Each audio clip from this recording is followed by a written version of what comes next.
Tenure in higher education has had quite the history. However, now more than ever, the principles are being challenged from many levels, and the current pandemic isn't helping its cause. One of the first tasks of the American Association of University Professors was to draft a statement of principles pertaining to academic freedom and tenure, known as the 1915 Declaration of Principles. This declaration would be revised in 1925 and then later on in 1940, and that was with partnership with the American Association of American Colleges. Ultimately, interpretations to what became known as the 1940 Statement of Principles on Academic Freedom and Tenure, adopted by AAUP council members, would be done in 1970. The purpose of the principles are to promote public understanding and support of academic freedom and tenure, and agreement upon procedures to ensure them in colleges and universities. In 1990, the 50th anniversary of that statement, Metzger penned an analysis of the principles, reflecting on its resiliency, and that while amendments and interpretations to that document have been relatively few, over 200 academic organizations continue to endorse that document. Over time, these principles have had several mentions in legal cases involving loss of tenure for a faculty member.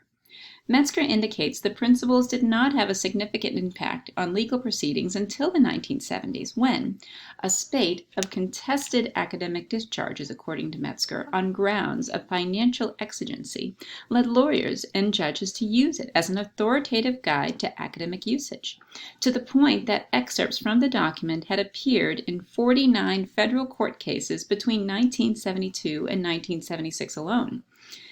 Between the 1970s and early 1990s, the majority of cases citing the statement pertain more towards the loss of tenure for reasons other than academic freedom, with Brown and Kurland reasoning tenure protects academic freedom. However, cases involving tenure and academic freedom had become more frequent in recent years. The COVID crisis has caused higher education institutions to flash back to the 1970s. Higher education positions are being cut, and tenured positions are among those cut as colleges and universities claim an extreme financial crisis or financial exigency. One case receiving a great deal of attention recently involves John A. Logan Community College. During the 16-17 school year, more than 25 tenured faculty members were laid off from John Logan Community College. At the time, the institution faced a large budget gap to close to $7 million. And while cuts were protested by both students and employees, the cuts passed at a 7-1 majority. Soon after, adjunct professors were hired to teach the same course load previously held by the professors who were let go. In the case of Cheryl Barrell versus the Board of Trustees, Section 3B-5 of the Public Community College Act was cited, which prohibits the employment of a non-tenured or adjunct faculty member to teach a course which can be taught by a tenured faculty member. The Board of Trustees ended up in hot water.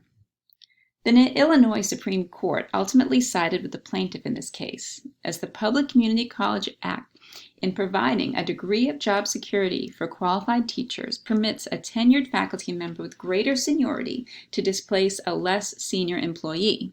Additionally, the 1940 Statement of Principles on Academic Freedom and Tenure also emphasized the concept of job security, and that tenure offers a sufficient degree of economic security to make the profession attractive to men and women of ability.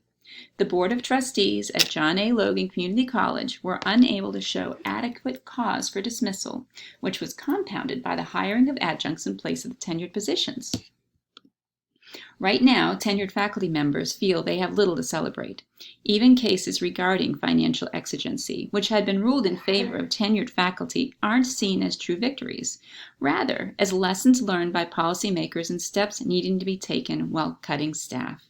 Though advocacy groups will continue to fight for the principles, those aspiring to achieve tenure need to prepare for it to look significantly different than when the AAUP principles of academic freedom and tenure were originally written. The issue concerning John A. Logan Community College is only the tip of the iceberg, as other institutes throughout the United States were struggling with budgets in 2020. In New York, Meddale College Leadership revised the faculty handbook rescinding tenure, and the University of Akron, Ohio, cut 97 faculty positions, citing financial difficulties. Guilford College in Greensboro, North Carolina, also laid off 16 professors who hold tenure in an attempt to stay afloat. On a grander scale, legislation in several states is being proposed that would limit or eliminate tenured positions altogether. In Iowa, lawmakers recently passed measures to ban tenure. In the state's 3 public institutions, through the Board of Regents, are pushing back on the issue. In Kansas, a temporary policy has been enacted allowing any higher education institution employee working at one of the state universities, including tenured faculty, to be dismissed for budgetary reasons. In other states like Wisconsin, policy changes allowing institutions more flexibility in removing tenured faculty in the case of a financial crisis have been in place since 2016. At some point, this too shall pass, but what will remain? There are implications for cutting tenured faculty. Tenure not only helps provide academic freedom and a degree of economic security, it also plays a major role in faculty governance. There's also a great deal of mentoring and support tenured faculty provides their non-tenured and tenure-track colleagues, not to mention the advances minority populations have made in the achievement of tenured positions. Regardless of what tenure looks like in the future, law and policy will continue to have a major impact on the process as well as the principles.